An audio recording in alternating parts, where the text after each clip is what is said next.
ሐረግ ድራማ ክፍል 88 ሁላችንም እንግዲህ ቢኒያም ይሞታል ብለን በስጋት ነበርን። ነገር ግን ቢኒያም አልሞተም ማለት ነው። ያገተው ሰው ደግሞ የያፌት ወንድም ነው ማለት ነው። ያፌት አይደለም፣ ነገር ግን ያፌት ሳያደርገው ባላደረገው ነገር ተከሷል ማለት ነው። የያፌት ሰዎችም ቢኒያምን በመፈለግ ጭንቅላታቸው እየዞረ ይገኛል ማለት ነው። አለፍ ብሎም እንግዲህ ያፌትን ወስደውት ፖሊሶች አንተነ ያገትከው፣ የት ነው ያደረከው፣ ምን አደረከው በማለት እንግዲህ ጥያቄ በጥያቄ እያፋጠጡት ነበር ማለት ነው። ያፌት ግን እኔ አይደለሁም ያገተው ሰው ሌላ ነው፣ ስለዚህ ምርመራችሁን ሌላ ሰው ላይ ብታደርጉ የተሻለና ውጤታማ ትሆናላችሁ በማለት እንግዲህ እያስረዳቸው ነበር። ነገር ግን ፖሊሶቹ ያፌትን ቢኒያምን በህይወት ካላመጣልን አንተ ነህ እንደገደልከውና እንዳጠፋው የምንቆጥረው፣ ስለዚህ ወደ መቀመቅ እንወረውራለን የሚል ዛቻና ማስፈራሪያ ስላደረሱበት አሁን ያፌት ቢኒያምን እየፈለገ ይገኛል ማለት ነው። እንግዲህ ያፌት የራሱ ወንድም ነው ቢኒያምን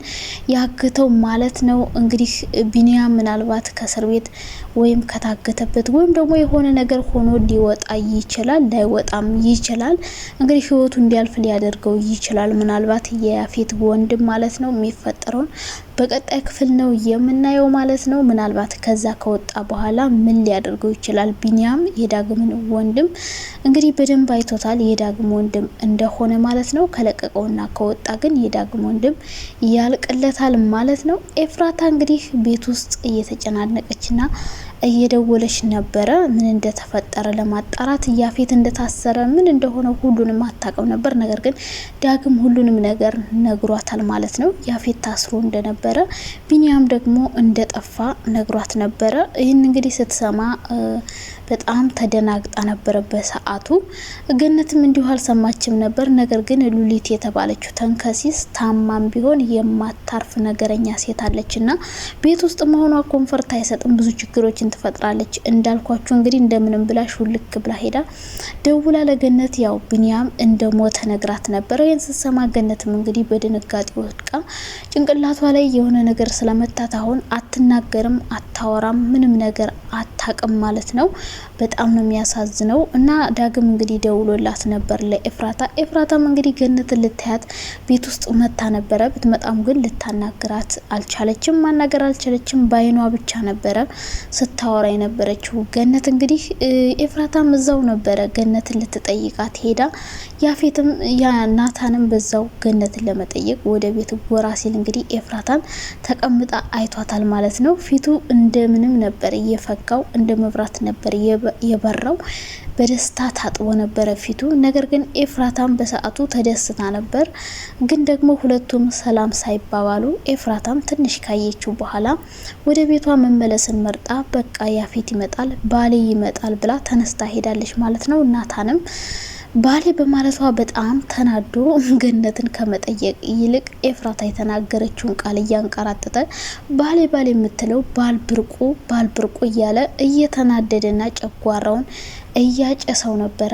ኤፍራታም እንግዲህ ሄዳ ቤት ውስጥ እሰይ እንኳንም ደግ አደረኩ፣ እንኳንም ናታን እንዲያቀብኝ አላደረኩ፣ ናታን ካወቀ ነገሮችን ያበላሽብኛል፣ ነገር ግን ከፊቱና ካይኑ እንዳየሁት ከሆነ አሁንም ቢሆን እንደሚወደኝና እንደሚያፈቅረኝ ያስታውቅበታል እያለች ነበረ ኤፍራታ። እንግዲህ ቀጣይ ምን ልታደርግ ትችላለች? መልሳችሁን በኮሜንት አስቀምጡልኝ ማለት ነው። በሌላ በኩል ጽዮን እንግዲህ ራሷን ስታ ነበር፣ አታወራም ነበር፣ በጣም ታማ ነበረ። ነገር ግን እንደምንም ብላ ተነስታ ያለ ቢኒያም መኖር አልችልም፣ አንድ ጊዜ እንኳን አግኝቸው ይቅርታ ልጠይቀው፣ በእኔ ምክንያት ነው እንደዚህ የሆነ፣ በድያዋለሁ፣ አስከፍቼዋለሁ እያለች እንግዲህ ጫካ ለጫካ ውሃ ለውሃ ቢኒያምን ፍለጋ ቤዛንም ጨምራ እያንከራተተቻት ትገኛለች። ነገር ግን ልፋት ብቻ ሆኖባታል። ቢኒያምን ልታገኘው አልቻለችም ማለት ነው። እንግዲህ በቀጣይ ክፍል ቢኒያም ከዛ ከታገተበት ሊወጣም ላይወጣም ይችላል። ገነት ልትድንም ላትድንም ትችላለች። ሰላም ውዴ ቻናል ቤተሰቦች እንዴት ናችሁ? ደህና ናችሁ? በጣም ደህና ነኝ እግዚአብሔር ይመስገን። ለዚህ ቻናል አዲስ ከሆናችሁ ላይክ፣ ሼር፣ ሰብስክራይብ ማድረግ እንዳትረሱ። ሀሳብ አስተያየታችሁን ኮሜንት ላይ ማስቀመጣችሁንም እንዳትረሱ ማለት ነው። ሐረግ ድራማ እንግዲህ ክፍል 88 ትናንትና ተለቋል ማለት ነው። በጣም ብዙ ነገሮች ተከስተዋል። አሁንም ቢሆን ወንጀሉ ውስብስብ እንዳለ ነው ማለት ነው። ቢኒያም ወይ ይሞታል ወይ ይወጣል ብለን አስበን ነበር። ነገር ግን ምንም የወጣም የቀረም ነገር የለም። አይደለም ብቻ እንደታገተ ነው። ነገር ግን እንዳልሞተና በህይወት እንዳለ በዛሬው ክፍል አይተናል ማለት ነው። በቀጣይ ክፍል እንግዲህ ሊሞትም ይችላል ወይም ደግሞ በሰላም ሊለቀው ይችላል ማለት ነው የዳግም ወንድም። ነገር ግን በሰላም ከለቀቀው ብዙ ነገር ሊፈጠርበት እንደሚችል ስለሚያውቅ ምናልባት የሆነ ነገር ሊያደርገው ይችላል ወይ እንዳይናገር ብቻ የሆነ ነገር አድርጎ እንጂ በሰላም ይለቀዋል የሚል ግምት የለኝም። ምክንያቱም በሰላም ከለቀቀው ምን እንደሚከተለው ያውቃል። ፊቱን ለያፌት ለቢኒያም አሳይቶት ነበር ማለት ነው። እንግዲህ ምን እንደሚያደርገው ቀጣይ ክፍል ላይ ነው የምናየው ማለት ነው። ቢኒያም በመታገቱና በመጥፋቱ ግን ሁሉም ሰው በጣም ተዘበራርቆባቸዋል፣ ተምታቶባቸዋል። ብዙ ነገር ያፌት ሳይቀር ብዙ ነገር ነው የተገለባበጠው። ናታን ጓደኛውን አጥቷል፣ ዳግም አጎቱን አጥቷል። ገነትም እንደዛው የልጇን አጎት አታለች ማለት ነው። ጽዮን ፍቅረኛዋን አታ ጨልላለች።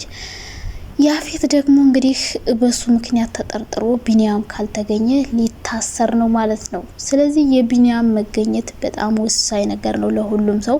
ጠፍቶ ከቀረ ግን የብዙ ሰው ህይወት ተመሰቃቅሎ ይቀራል ማለት ነው። በተለይ ጽዮን ሰው የምትሆን አይመስለኝም። በጣም አዝናለች፣ ታግዛለች፣ ለማግኘት ጓጉታለች፣ ማየት ትፈልጋለች። ነገር ግን የት እንዳለ አታቅም። ያደረገችው ነገር ሁሉ የጸጸታት ነበረ። ቢኒያምን ማግኘት ብትፈልግም ነገር ግን ልታገኘው አልቻለችም። ናታን ከየትም ብያመጣልሻለሁ እህቴ፣ አንቺ ራስሽን ጠብቂ ብቻ ደህና ሁኝ እያላት ነበር ማለት ነው። ጽዮንም እንደምንም ብላ ራሷን አጽናንታ እንግዲህ ቢኒያምን ፍለጋ ጫካ ለጫካ እየዞረች ትገኛለች። በዛሬው ክፍል እንግዲህ አላገኘችውም። ቀጣይ ክፍል ላይ ምናልባት ስለ ቢኒያም የሆነ ፍንጭ ልታገኝም ትችላለች ማለት ነው። ሉሊት እንግዲህ ለገነት በመናገሯ ገነት ላይ ከባድ የሆነ ጉዳት ደርሶባታል ማለት ነው። ያው ሉሊት የተናገረችው ይሄ ነገር እንደሚደርስ ስለምታቅ ነው ማለት ነው። እነሱ ጠርጥረዋል። በተለይ ጽዮን ሉሊት እንደነገረቻት ደርሳባታለች ማለት ነው። አንቺ ነሽ እንደዚህ ያደረግሽ፣ አንቺ ውሻ፣ ቢኒያምም እንዲታገት ያደረግሽው አንቺ ነሽ በማለት እንግዲህ እየጮህችባት ነው። ሉሊት አሁንም ቢሆን እዛ ቤት ውስጥ ተቀርቅራ ልትወጣ አልቻለችም። እዛ ቤት ካልወጣች አሁንም ሉሊት ችግር ከመፍጠር ወደ ኋላ አትልም ማለት ነው። ገነት እንግዲህ ከዛ በኋላ ነበረ ብዙ ችግር ተፈጥሮ የታመመችው ማለት ነው። ልጇን ቤቷ ድረስ ሄዳ ነበረ ልታያት የምትጓጓት ልጇ። ነገር ግን ምንም ነገር ሳታወራት በአይን ብቻ አውርታ ተለያይተዋል ማለት ነው። በጣም የሚያሳዝነው ነገር ግን ናታንና ኤፍራታ ተገናኝተው ለመጀመሪያ ጊዜ ሰላም ሳይባባሉ ሳያወሩ ሲለያዩ አንጀቴ ነው የተቆረጠው። ናታን በተለይ በጣም ነው የተናደደው። ኤፍራታ እንግዲህ ናታን ፊት ስለ ባሏ ታወራለች። ባሌ ይመጣል፣ ባሌ እንዲያደርገኛል፣ ለባሌ እንደዚህ ያደርጋለሁ የሚሉ ወሬዎችን በተደጋጋሚ ከናታን አጠገብ ስለምታወራ ናታን ደግሞ ይሄ ነገር ኮንፈርት አይሰጠውም። በጣም ነው የሚናደድባት። ተናዶም ነበረ እንግዲህ በመጨረሻ ፓርት እንዳያችሁት ማለት ነው። እሷም ጥላው ሄዳ ነበረ። ከዛ በኋላ ያው ያፌትን እንግዲህ ቢኒያምን ከደበቅበት ካላመጣህ እማደርገውን እኔን እማቀው የሚከተልን አታቀውም። ስለዚህ ቢኒያምን ካደበቅበት አውጥተህ አምጣው እያለች ኤፍራታም እንግዲህ እየዛተችበት ነበር ማለት ነው። ቢኒያምን ካላመጣው ምን ልታደርግ ትችላለች? እሷስ የዚህን ያክል ኮንፊደንስ የተሰማትና ያፌት ላይ የዛተችበት ምን ብትተማመን ነው? ያፌት ደግሞ እንደዚህ ስላለችው በጣም ተናዷል። ተደፈርኩኝ፣ በሴት እንደዚህ መባሌ ከምን የመጣ ነው? በፍቅር መሸነፌ ነው እያለ እንግዲህ ያፌት ራሱን እየወቀሰ ይገኛል ማለት ነው። ኤፍራታም እንግዲህ ያፌትን ጥለው ወደ መኝቷ ክላሷ ሄዳ ነበረ። ሰው ኤፍራታውንም ቢሆን ወደፊት ምን ልታደርግ እንዳሰበችና እቅዷ ምን እንደሆነ አሁንም ቢሆን አይታወቅም ማለት ነው። ናታንም እንደዚሁ ምን እንደሚሰራ ከዲያራ ጋር እንግዲህ ምንም የተገናኙት ነገር የለም፣ ያወሩትም ነገር የለም። የዲያራ እናትና ወንድሟ እንግዲህ ከባድ ሰጣ ገባ ውስጥና ጸብ ውስጥ ገብተዋል ማለት ነው።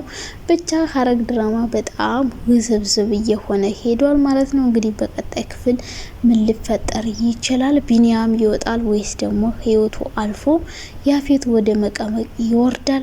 ምን ይፈጠራል? በሌላ በኩል ደግሞ ቢኒያምና ናታንና ኤፍራታ እንዴት ነው ሊግባቡ የሚችሉት? ጽዮንስ ቢኒያምን ስታገኘው ምን አይነት ደስታ ሊሰማት ይችላል? እንደ በፊቱ ልታወራው ትችላለች ወይስ ደግሞ ትግደረደራለች ወይም ደግሞ ላታገኘው ትችላለች? ብዙ ነገሮች ይፈጠራሉ ማለት ነው። በሌላ በኩል ገነት ቶሎ ልትድንም ላትድንም ትችላለች። ብቻ ቀጣይ ፓርት እስከሚለቀቅ ድረስ ባይ ባይ። እስከዛው ግምታችሁን አስቀምጡ።